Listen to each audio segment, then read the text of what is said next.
Milky mist கௌகி. எல்லாருக்கும் வணக்கம். ஒரு நல்ல காரியத்தை ஸ்டார்ட் பண்றதுக்கு முன்னாடி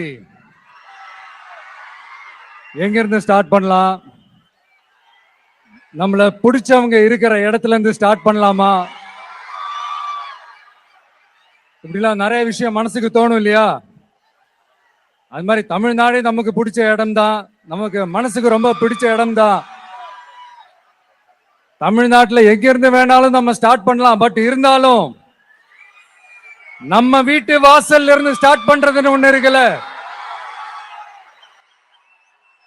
நம்மள பெத்த அம்மா இருக்கிற இடத்துல இருந்து அவங்களோட ஆசையோட ஸ்டார்ட் பண்றதுன்னு ஒண்ணு இருக்குல்ல. அதானே ஒரு பிரைட்டான ஒரு சைனா இருக்கும், ஒரு ஒளியோட, ஒரு வெளிச்சத்தோட. சோ இதெல்லாம் மைண்ட்ல நினைச்சுக்கிட்டு தான் உங்க விஜய் உங்க பெரம்பூர் தொகுதியிலிருந்து, நம்ம பெரம்பூர் தொகுதியிலிருந்து நம்ம பிரச்சாரத்தை ஸ்டார்ட் பண்ணணும்னு முடிவு பண்ணிட்டேன். வட சென்னையில ரொம்ப மிகப்பெரிய அடையாளத்துல ஒன்னா இருக்கிற நம்ம பெரம்பூர் தொகுதியில நம்ம லூர்ட்ஸ் அன்னை சர்ச் இருக்கிற, பிரசன்ன லட்சுமி நரசிம்மர் கோயில் இருக்கிற, பல புகழ்பெற்ற மசூதிகள் இருக்கிற இந்த பெரம்பூர் தொகுதியில நம்ம பிரச்சாரத்தை ஸ்டார்ட் பண்றோம். உன்னை மனசார நேசிக்கிற, உன்னோட மக்கள் இருக்கிற, உழைக்கிற, உழைப்போட வாசனை இருக்கிற அப்படிப்பட்ட ஒரு பகுதியிலிருந்து உன் பிரச்சாரத்தை ஸ்டார்ட் பண்ணி விஜயனை மனசு சொல்லிச்சு.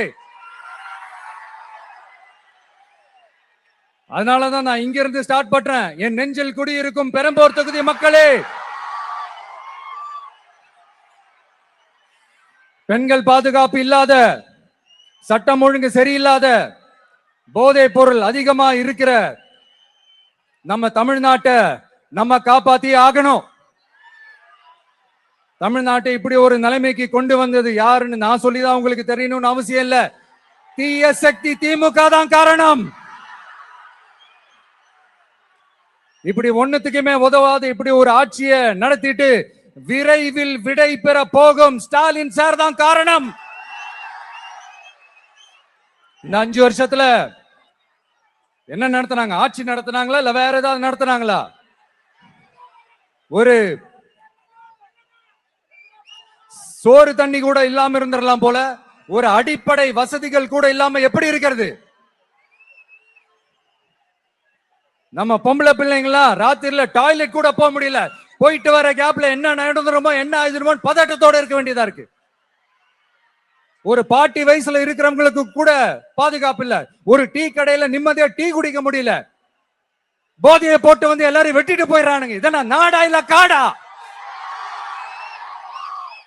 இங்க கவர்மெண்ட் ஒண்ணு இருக்குதா இல்லையா?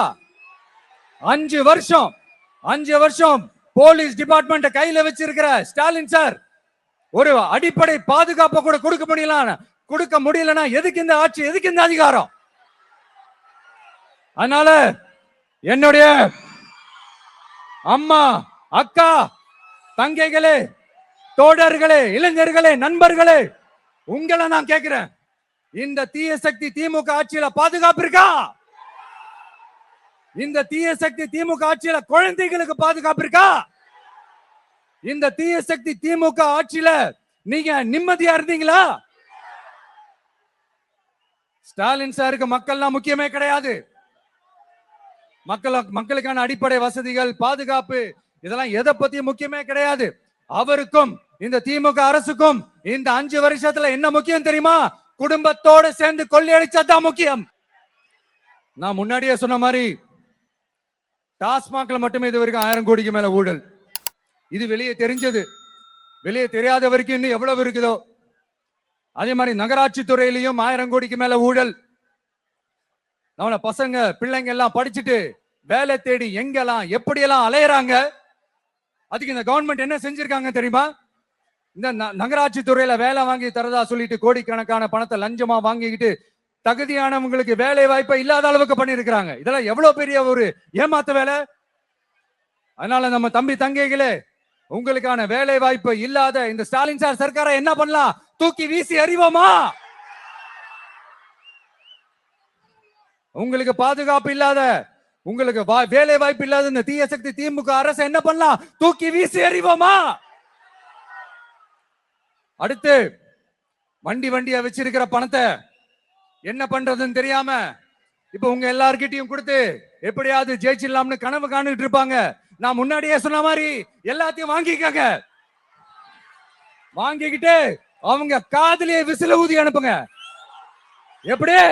அவங்க செவிலே விசில ஊதி அனுப்புங்க.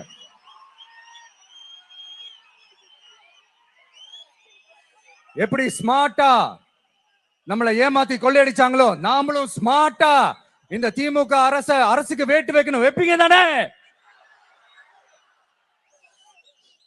உங்களுக்கும் நம்மளுடைய ஜென்சி கிட்ஸுக்கும் நான் சொல்லிக்கிறது ஒண்ணுதான். ஏப்ரல் 23ஆம் தேதி காலங்காத்தால பக்காவா ரெடி ஆயிட்டு உங்க ஓட்டர் ஐடி கார்டை கையில எடுத்துக்கிட்டு முதல்ல பூத்துல போய் நின்னு அந்த விசிலுக்கு நேரா இருக்கிற அந்த பட்டனை ஒரு அழுத்துங்க. உங்க வீட்டுல இருக்கிற ஒவ்வொருத்தரையும் அழைச்சிட்டு போங்க. வெளியூர்ல இருந்து இங்க சென்னையில இருந்தீங்கன்னா ஊருக்கு போகணுமே ஓட்டு போடணுமே சொல்லி அசால்ட்டா இருந்துடாதீங்க. அட்வான்ஸா உங்களுடைய டிக்கெட்டை புக் பண்ணுங்க. இது ஒரு தலைமுறைக்கான தேர்தல், உங்களுக்கான தேர்தல். எவ்வளவு பெரிய வசதியான வாழ்க்கையா இருந்தாலும் எல்லாத்தையும் உதறி தள்ளிட்டு உங்களுக்காக மட்டுமே வந்திருக்கிறேன். உங்களுக்காக நன்றி கடன் செலுத்துறதுக்காக மட்டுமே வந்திருக்கிறேன். எல்லா வழிகளையும் தாங்கிக்கிட்டு உங்களுக்காக மட்டுமே வந்திருக்கிறேன். ஒரு நாளும் பொய் சொல்லி உங்களை நான் ஏமாத்த மாட்டேன். இந்த 4 முனை போட்டி, 40 முனை போட்டி, எத்தனை முனை போட்டி, எத்தனை உருட்டினாலும் இங்க 2 முனை போட்டி தான். ஒன்னு டிவிகே, இன்னொன்னு டிஎம்கே. மக்கள் விரோத ஆட்சி நடத்துற ஸ்டாலின் சார் வேணுமா? மக்களை நேசிக்கிற விஜய் வேணுமா? அவ்வளவுதான் இந்த தேர்தலே. அதனால உங்க விஜய்க்கு, உங்க அண்ணனுக்கு, உங்க தம்பிக்கு, உங்க பிள்ளைக்கு ஒரே ஒரு வாய்ப்பு கொடுங்க. தயவு செஞ்சு விசில் சின்னத்துக்கு ஓட்டு போடுங்க. இது ஒரு விசில் புரட்சி தேர்தலா இருக்கணும். வேற வேட்பாளர்களை நிறுத்தினாலும் அந்த வேட்பாளரும் நானும் இந்த விஜயும் வேற இல்லை. கான்பிடென்டா இருங்க. நல்லதே நடக்கும். வெற்றி நிச்சயம். மீண்டும் சந்திக்கும் வரை நன்றி, வணக்கம். Milky mist கௌகி. மின்னம்பலம்.com தமிழின் முதல் மொபைல் பத்திரிகை.